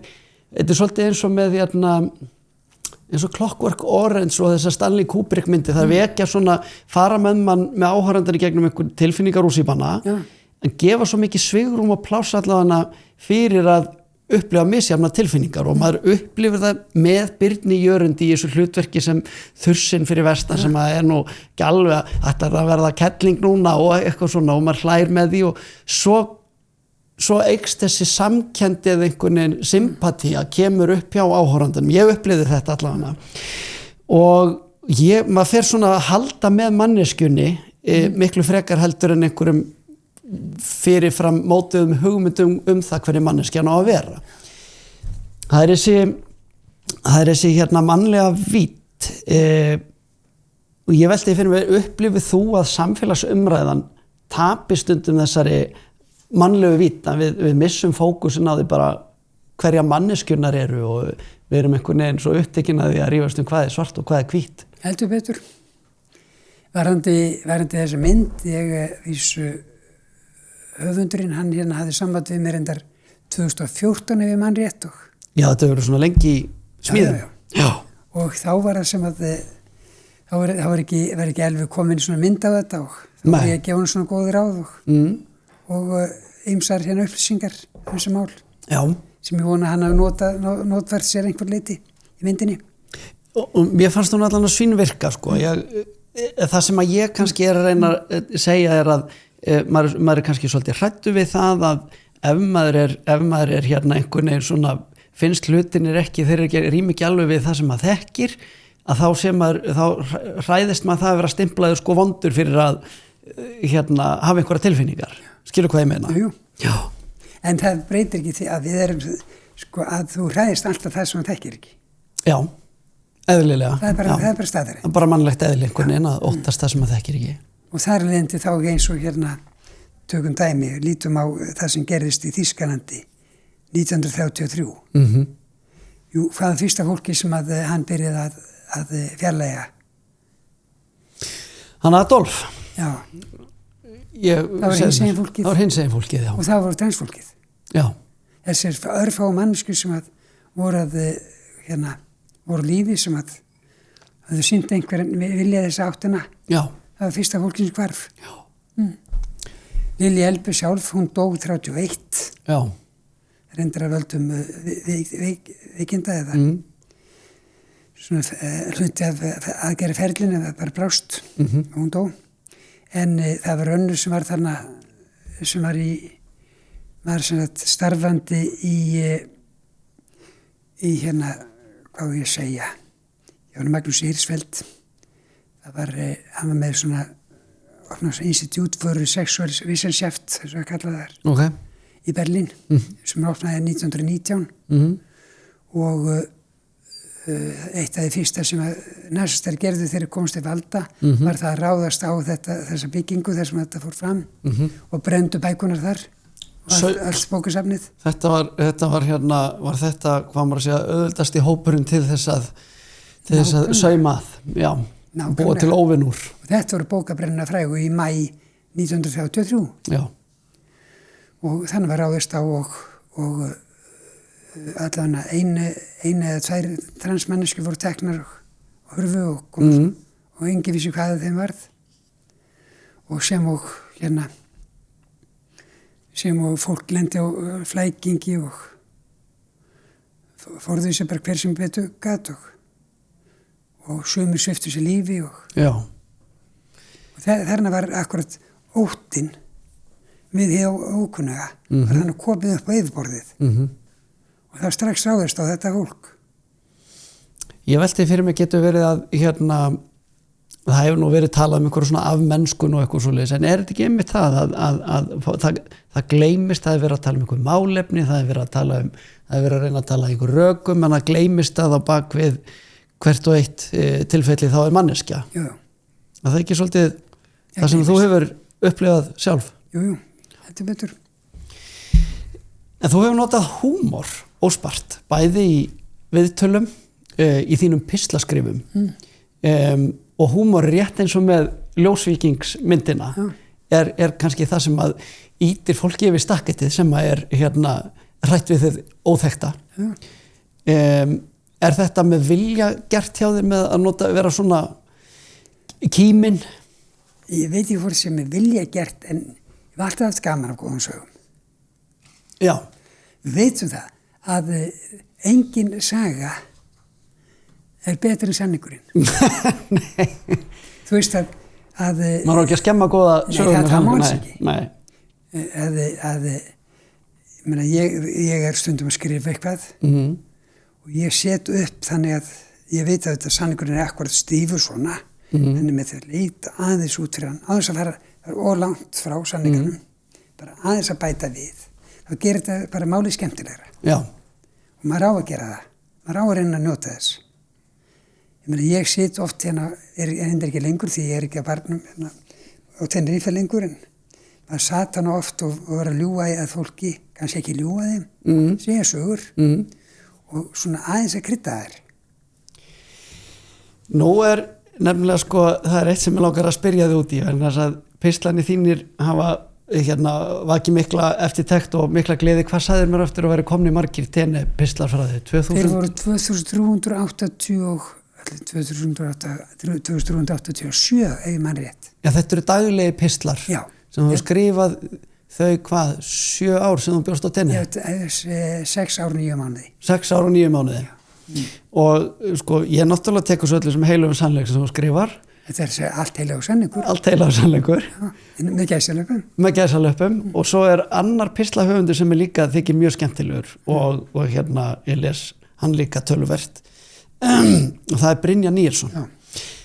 Við tökum því að sjálfsögðu líka öllu sem heilöfum sannleik sem hann skrifar. Og þar hafa verið svolítið svona ólíkir, já, þið hafi leitt saman ykkar hesta með einhverjum undraverðum en dásamlegum hætti í pislaskrefum og ég man ekki hvernig var þetta hérna, sko einhvern tímann fór einhver pistill á flug hjá Brynjari sem var hérna rataði ábyggilega í fjölmiðla að hérna, hann hefði nú daðrað of mikið við þig einhvern tímann á tenni og þar að leiðandi hefði nú ekki fengið gistingu, ég man ekki hvernig þetta var.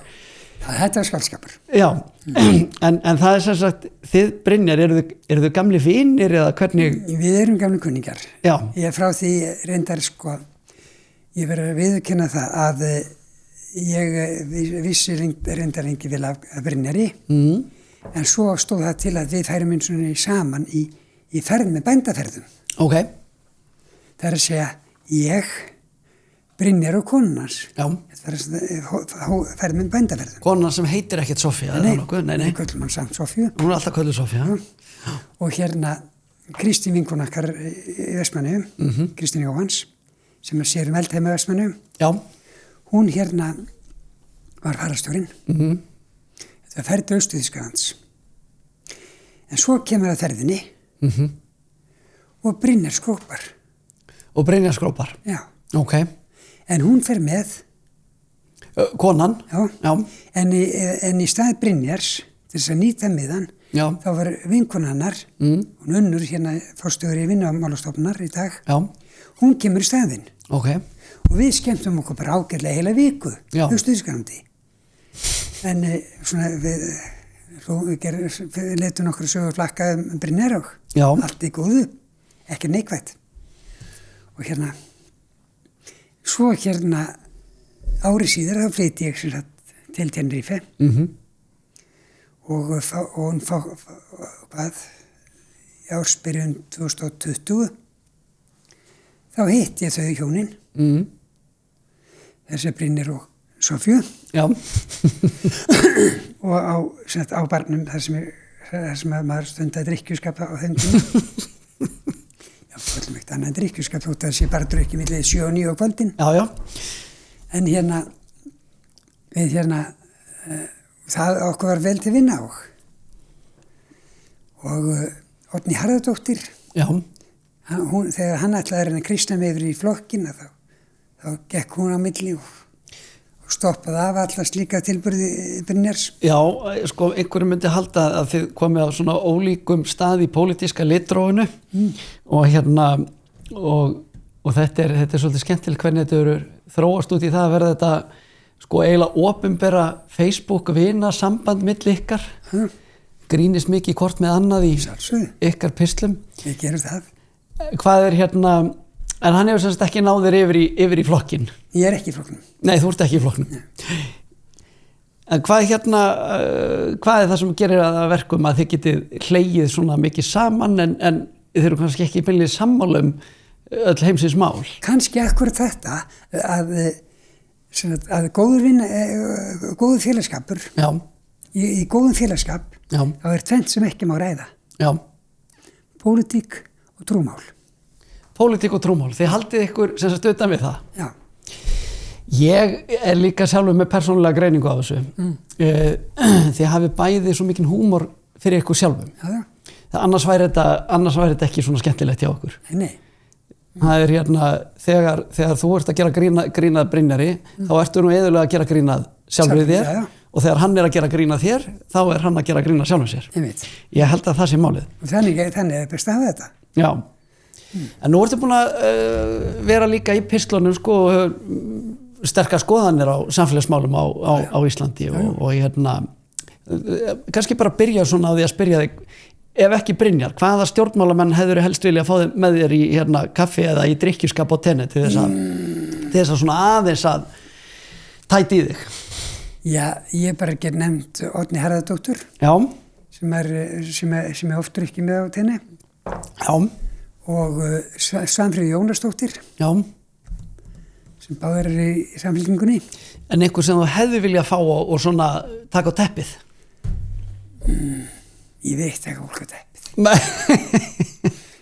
Ég meina leið maður komin hana út, þá maður að bara njóta. Já, Ekki að rífast einhver málefni. ekkert arga þras. Nei, ég eitthvað nefn sem dæmi að hérna, það einn maður sem nú alltaf náttúrulega virkur í miðflokknum, Já, maður veist ekki sem miðaldaflokkin á ofnbjörnum ræðum, en hann heitir Halldór Nellat. já, Halldór Nellat, skipherra, gæslunar. Já. Já, Við höfum líka átt góða stundir saman já, á Tenerife. á Tenerife. Já, og reyndar hér líka. Já, En sko við erum ekkert að ræða pólitík. nei, Við ræðum frekar eitthvað annað skemmtilegt.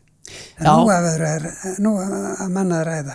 það eru nóg Skip. annað að ræða. Já, Og hérna Þorskastríðin já, og svona með rifja upp gamla minningar og við höfum aldrei verið saman til sjós. þetta er rétt nálgun hjá þér. Hann er vandaður maður og það er óþarfi að spilla góðu viskiglasi yfir rifrildi. Já, nákvæmlega. En þú hefur fengið að fylgjast með Íslandi síðustu árin svona eiginlega bara með gests auganu. Þetta hefur eiginlega verið svona að lesa þína pistla verið svolítið eins og fá einhverja svona skásýn inn í íslenskt samfélag. Hvernig finnst þér Ísland hafa breyst á þessum árum sem að frá því þú fórst út og þá hvernig þú kemur heim?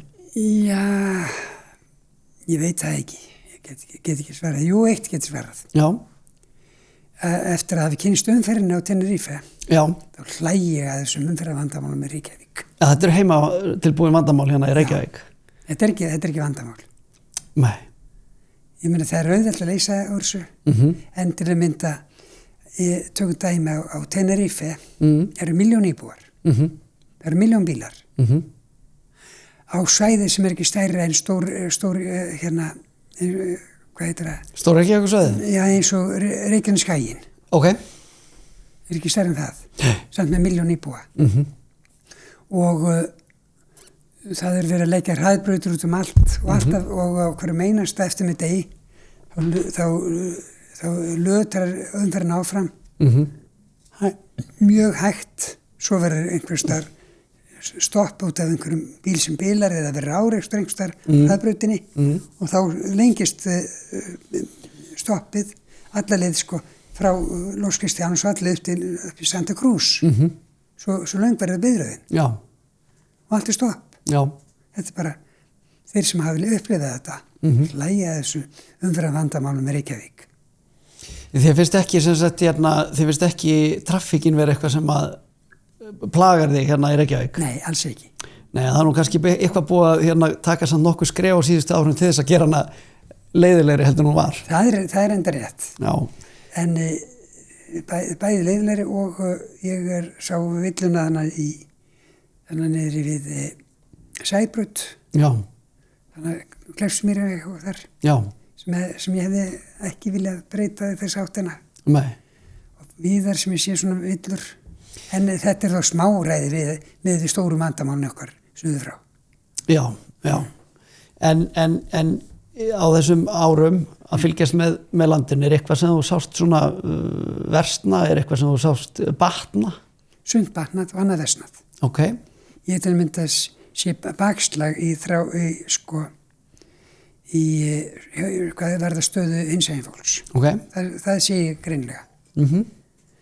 En á sama tíma við sitjum upp með það hérna hjá eins og Tenerife að ég finn aldrei fyrir þessu. Nei. En það er kannski að því að ég er kannski ekki á réttu slóðum til þess. Ég tala mjög lítið spænsku. Þannig að en að meðan við erum með þannig stjórnvöld á Spáni sem eru okkur mjög hliðhóll þá hef ég ekki vonað að þeir nái langt á meðan þessi stjórnir sitja við völd. Nei. Hvað hefur batnað á Íslandi? Það er svo margt. Já, ég veit ekki hvað ég get sagt. Það er margt batnaðin. Já. En fest eitthvað eitt, því að þetta ekki eins og ég sé búin að vera hérna. Jú, það eitt ekki sem ég get sagt sem mjög slemt á Íslandi. Blessu farskipin. Farskipin? Já. Að sjá þetta glæsilega íslenska, flaggskip íslenska flotans, Keilir. Já. Það ekki til, þótt þessi glæsilega skip, þá þetta ekki Íslendingum til sóma. Að lítill olíupunkur skuli vera flaggskip íslenska flotans. Já, það að sem sagt, kaupskipaflotin sé ekki skráður á íslensku fána. Já, þarf ekki að þegar ég byrjaði fyrstu Eimskip, þá voru hérna sjómanni á skipum Eimskipafélagsins, sem þá voru held ég, man ekki, voru ekki orðin 13 skipin. Já, ábyggilega.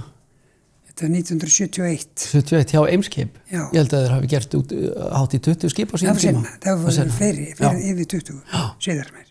En þegar Mánafoss kom nýr til landsins voru 71, varum talað það að áhafnarfjöldi skipana væri 402. Já. Mann ég stóð í Mokkanum. Já. Og Mokki líkur, eins og vitum sko vel, Mokki líkur aldrei. Hann líkur aldrei? Þetta stóð í blaðinu. Fyrir árið 1971. Ég man það. Já. Nú öldin önnur og öll skipin eru skráð í Nassau eða í Tórshavn. Já, og hvað er margir sjómanni á Eimskip í dag? Það eru þrjár áhafnir held ég. Það eru 3 áhafnir einu. Já. Það eru getur 6 áhafnir. 6 áhafnir, já. Og hvað er margir borði í skipunum? Er henni 11 mann sem borði í Selfossi? Ég veist að sé fleiri. Já, þannig að þetta næri ekki 100 manns. Það er kannski 13 eða 14 á Goðafossi, á Brúafossi og Dettifossi. Já. Þannig að við erum kannski að tala 30, það kann að tala 40 manns og kannski 80 manns í heildina. Ég myndi vilja skella skuldinni þarna á landið sem hafnaríki. Já. Að vera ekki með aðlaðandi umhverfi fyrir útgerðir að skrá skipin sín í. Já. Það er svona mín persónulega skoðun. Og svo er þetta eins og með þessu skipin að þeir eru í dag fækkar þeim sem læra þetta. Já. Já. Sérðu hver margir Færeyingar sem fara í sjómannaskóla? Já, Færeyingar eru merkilega öflugir ennþá í þessu. Já, mjög svo. Með flottan skóla. Danir. Já. Önnur þjóð sem virkilega stendur sér vel. Já. Að þarna að þeir þurfa samt að leita á náður annara en samt sem áður að þarna eru mjög öflug sjómannastjætt og öflugir skólar. Skólar í Íslandi geta ekki orðið öflugir með svona fámenni.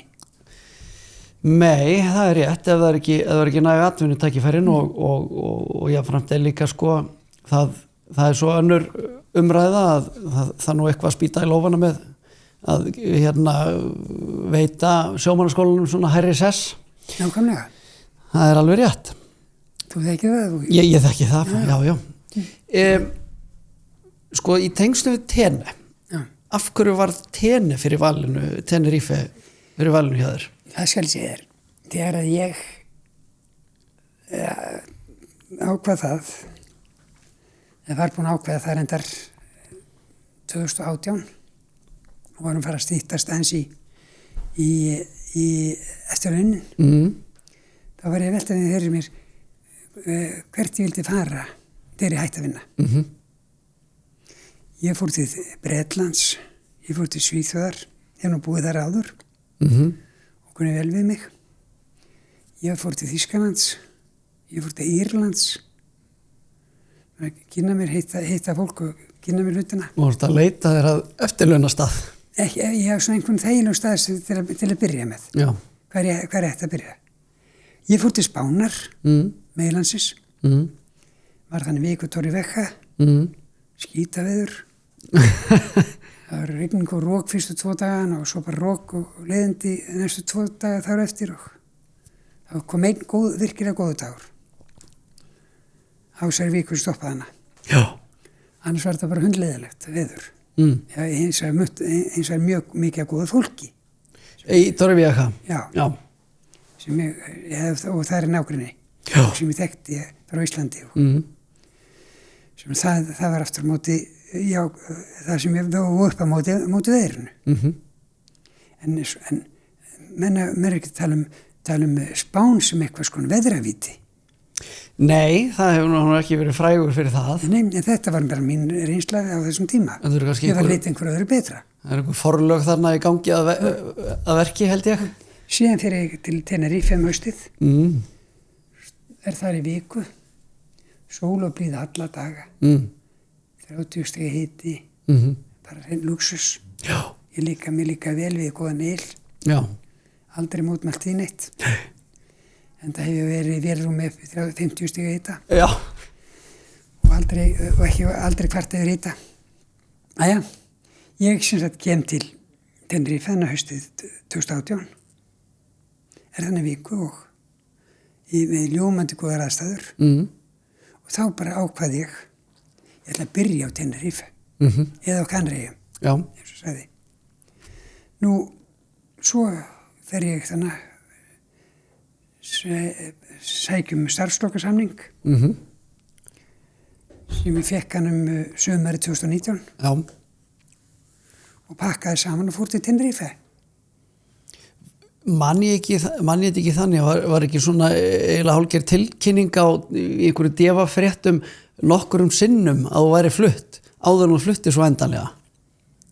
Ég menn það ekki. Nei, það er kannski eitthvað misminni hjá mér. Já, en ég fór þannig sko í ágúst 2019 sem ég flutti.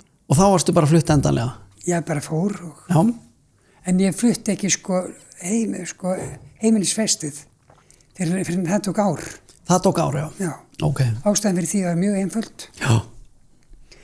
Ég sem sagt var þannig komin sem túristur og búin að leigja mér íbúð. Og síðan gerist það að ég ætti að senda inn pappíra breytingu heimilisfesti í janúar 2020. Ég hafði borgað eigandunum 3 mánuði fyrirfram í leigu og það fyrsta sem hún gerði þegar hún fekk 3 mánuði borgað í leigu, hún stakk af til Rússlands í 3 mánuði. Já. Hún hefði ekkert sjá sig. Nei. Nú, þegar ég kem á bæðiskastofuna í Los Cristianos með pappirina, þá svo, nei, þetta gengur ekki. Þú ert að leigja henni heila blokk með 165 íbúðum. Og ég var ekki aftur tilbaka með pappirina. Þú voru komin í hans leigusamning. Já, þú varst með fastanúmer allra blokkarinnar sem sagt. Og ég sem sagt verð þá að byrja að bíða þar til hún kemur tilbaka. Hún kemur tilbaka frá Rússlandi í mars 2020. Og hvað gerist í mars 2020? Nú þá ertu lokuð inni. Það liðu nokkri mánuðir í viðbót. Já. Og 2 mánuðir í algjör útgöngubanni. Já. Annar mánuður auki þar sem að það er mjög takmarkað útgöngufrelsi. Já. Bæðiskastofan lokuð og þegar loksis var opnað þar aftur, þá var bara ein mannski sem átti þar inn í einu og löng biðröð og með 2 metrar millibili og guðmáta hvað. Loksis fekk ég skráð heimilisfesti í ágúst 2020. Og þá ertu komið með fasta heimilisfesti í Paradís. Já. Var aldrei einmannalegt að vera í Paradís? Nei. Öll þessi ár? Það var kannski aðeins í restina. Aðeins í restina? Já. Það er urðu þá færri sem þú þekktir á barnum eða hvað olliði að það breytist? Nei, það er ekki beint að það veri færri. Þetta er kannski það fólk sem ég kynntist vel í upphafi, það var að fara að fjarlægast. Það sem ég gerist oftað. Út af aldri þá eða? Nei, ekki út af aldri. Nei? Frekar út af þegar þú stekkar þinn vinahóp og þú ert ekki alltaf í þessum lokaða hóp. Þetta fer að leita út á því líka. Já. Og þannig að fólk er ekki endilega allir tilbúin til þess að þunga mér allan sólarhringinn. Akkurat. Og svona fyrir bragð þá lendi ég í því að verða dálítið svona, finnst ég verið aldrei út úr. Ok. Og svo flytja fólk, sumir fluttu aftur til Íslands eða einhver annað. Og er það þá sem þú tókst ákvörðun að flytja aftur til Íslands? Nei. Hvað var til þess? Það var í síðastlega haust sem að ég sem sagt veiktist. Fekk einhverja þvagrásar kvilla sem hlup upp í nýrun. Og ég fekk einfallega, þegar ég fór til læknis og fekk kolröng lyf sem urðu bara til þess að ég lá bara bakk í rúminu í fleiri vikur. Ok. Vorkenndi mér að hryllilega mikið. Svo ég átti panta að fara til Íslands jólin og hafði jafnframt pantað blóðpröfu á Íslandi leiði kæmi. Ég kynnt til Íslands þannig að 17. desember held ég að verið. Og þá kvöldið þegar blóðpröfuna þann 18. Og var þá búin að vera maður sé fár veikana vikunum undan. Það 19. ég stödd í bankanum, endurnýja rafrænu skilríkin. Já, hér á Íslandi. Já. Og þá hringdi mig, þá var læknirinn minni hérna á Íslandi. Já. Hringir í mig. Þú átt að fara hérna upp í hérna orkustöðuna, hérna upp í Ögurhverfi eða hvað er. Já. Það beðið eftir þér. Það átt að fara þér ómskönun. Ég fór þangað, beinustu leið, vindu bankanum. Þá hafði það komið svo illa út, blóðpröfan, að ég var bara hinlega bara með eins og sagði ónýtt nýru. Já. En svo reyndist það allt í fína lagi. En hvað, það þá heilsufarsástæður sem að draga þið aftur til landsins? Hluta til. Já. Og svo félagslegt. Og svo félagslegt. Þú varst farin að sakna fólksins hérna. Já. Og varst farin að sakna Brynjars. Brynjar kemur alltaf reglulega út. Ég hef ekkert eitt Brynjar síðan kom, sko. Nei, það kemur að því. Já, hurglega. En sko, Anna og Tene, pistlarnir, hvernig byrjaði þetta? Var þetta svona eins og dagbók sem að vatt upp á sig eða eitthvað? Já, hvað að byrja að skrifa svona, ég veit að Guðnimar var byrjaður að gera þetta. Guðnimar Henningsson, já. Blessu sem minning hans. Blessu sem minning hans, já. En hann svona, það var meira gloppótt eftir smá leið. Já. Ég vildi frekar hafa þetta svona eitthvað vjant, skrifa eitthvað okkur degi, smámsaðan þróast bara það út í það að í staðis að byrja kannski eftirmiddag, byrja bara alltaf, þegar ég vaknaði á morgunna, var ég komin tilbúin pistil inn. Já, þetta var bara mjög, þú settið sjálfur svona skilyrði, þröng skilyrði með þetta. Þannig að ég með því að byrja alltaf, byrta pistilin alltaf 9 á morgunni, þá er löngu vaknuð, búin að lesa hann yfir, edrú, sem mikil atriði. Já. Því ég iðulega oft skrifa einhverja bölvaða vitleysu, sem að maður skrifar á kvöldi til. Þú hefur passaði á þessu að vera ekki að skrifa full, eða þar sé ekki að birta. Já. Ok, þannig að edrú Anna ritskoðar, djam Önnu, eða þannig. Ég las alltaf yfir, oftast nær, á morgunni, og kom við iðulega fyrir að ég hent út heilu pislunum og verið að byrja að skrifa nýja. Er einhver hérna pistil sem stendur upp úr? Og ég velti fyrir mig að það eru sömu pistlar sem hafa farið á rosalegt flug. Hvaða element er það sem að gerir pistilin svona væral? Ég get ekki svarað því. Nei. Það eru vissir pistlar sem eru þess eðlis að þeir skapa einhverja meðvönkun eða kannski ekki meðvönkun, heldur samúð. Já. Þetta er eins og til að mynda þegar að Gummi á barnum lést.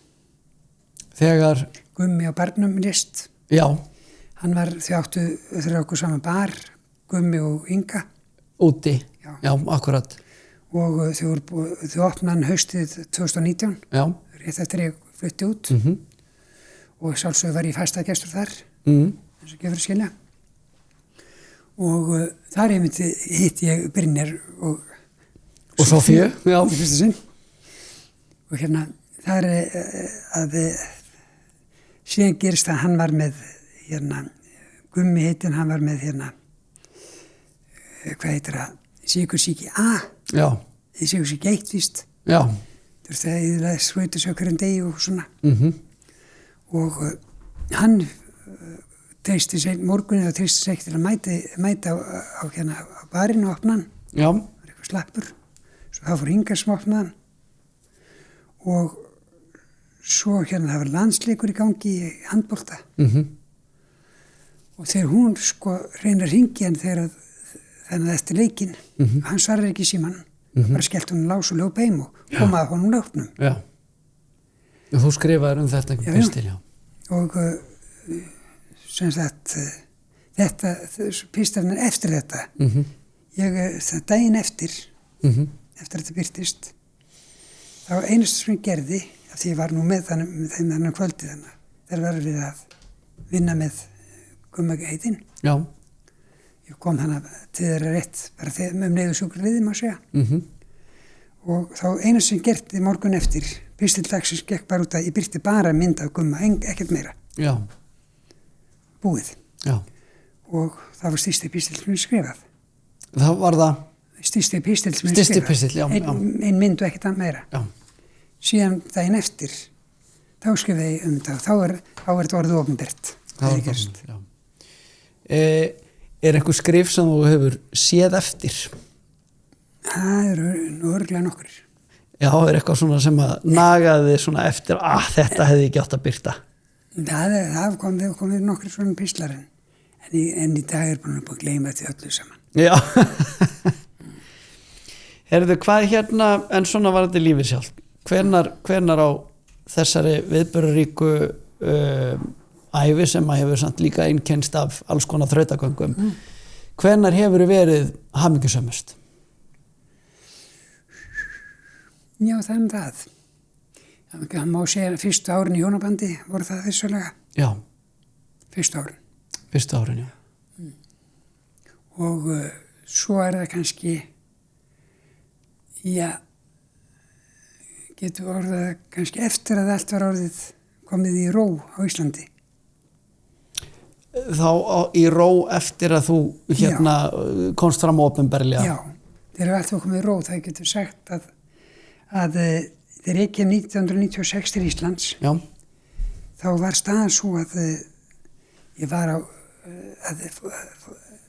landi var alls ekki tilbúið til að það kom út í mér. Nei.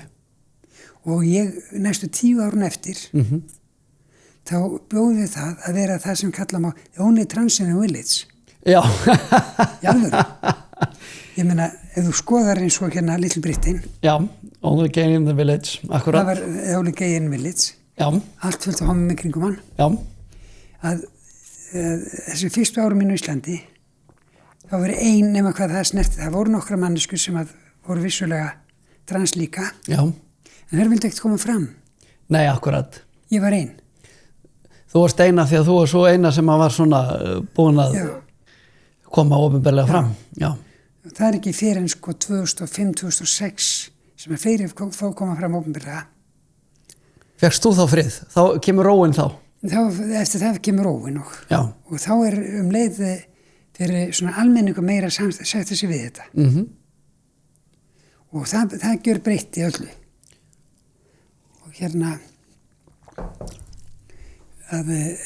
svo stofnum við félagið hérna Trans Ísland 2007. Já. Og eftir það hefur þetta bara haldið áfram og ég er löngu hætt öllu þar og. Já. En eins og félagarnir teknir við. Fullt af fólki sem nú í baráttunni.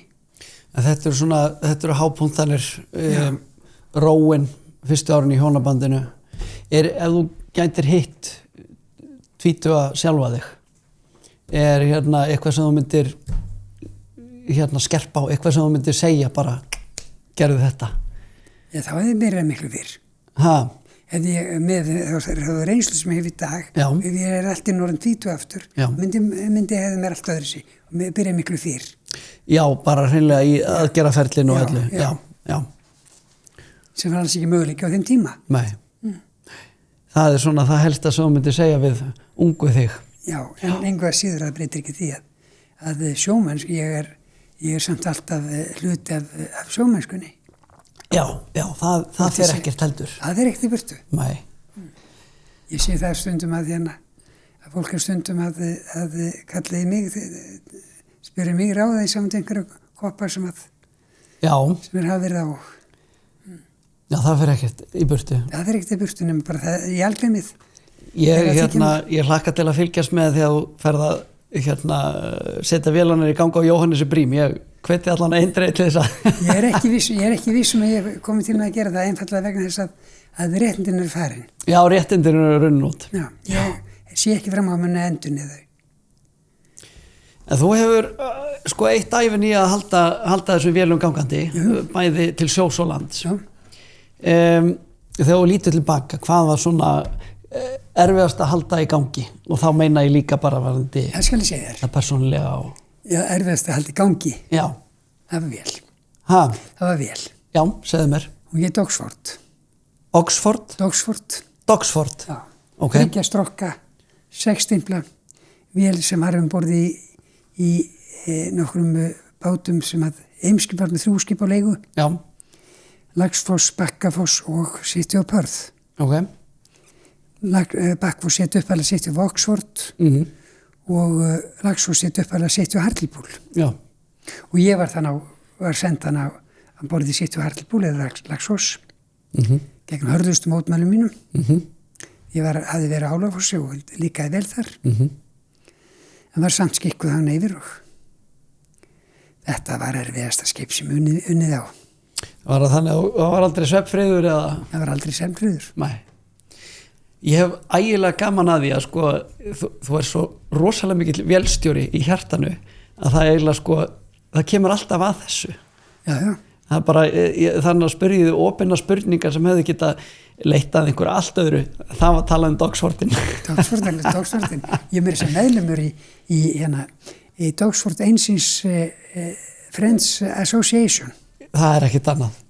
Sem eru þessi verksmiðja fór á hausinn 1980. Já. Og það eru nokkri gamli kallar sem eru þannig að halda þessu ennþá gangandi.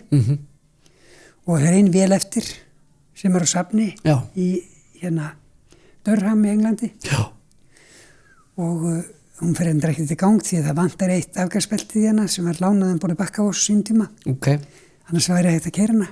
En þetta er mikil passjón greinilega. Já, en einhvern síður að koma þannig og sjá þess að blessaði vél og sjá myndbönd af þessum gamlu vélum í gangi. Það er bara stórkostlegt. Þetta er eitthvað sem heldur þér gangandi.